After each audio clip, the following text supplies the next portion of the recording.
তুমি এখনো শুয়ে আছো? আমি তোমাকে 3000 বার বলেছি আমার জামাগুলো কেচে দাও, বালতিতে এখনো পড়ে আছে। এটা তুমি কি করছো? কিভাবে ছিল? আরে এটা ছিঁড়ে গেছে। আমি তোমাকে একবার দুবার না 3000 বার বলেছি যে আমার জিনিসে হাত দেবে না। তুমি হাত দিয়েছো না? এবার ঠিক কর। ঠিক তো করছিলে, ঠিক করো ভালো করে। তোমাকে আমি 3000 বার সবজি আনার কথা বলেছিলাম, তুমি 3000 বার ভুলে গেলে সবজি আনার কথা। अरे कहना क्या चाहते हो? কি গো এখন বসে আছো, রান্না করোনি? আমি তো তোমাকে 3000 বার বলেছি আমি রান্না করতে পারবো না আজকে, তুমি রেস্টুরেন্ট থেকে রান্না নিয়ে এসো।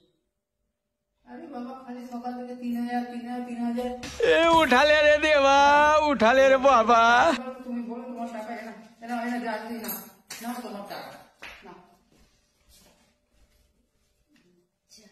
পাঁচ ছয়, উফ, এতক্ষণে আমি আমার টাকাটা পেলাম।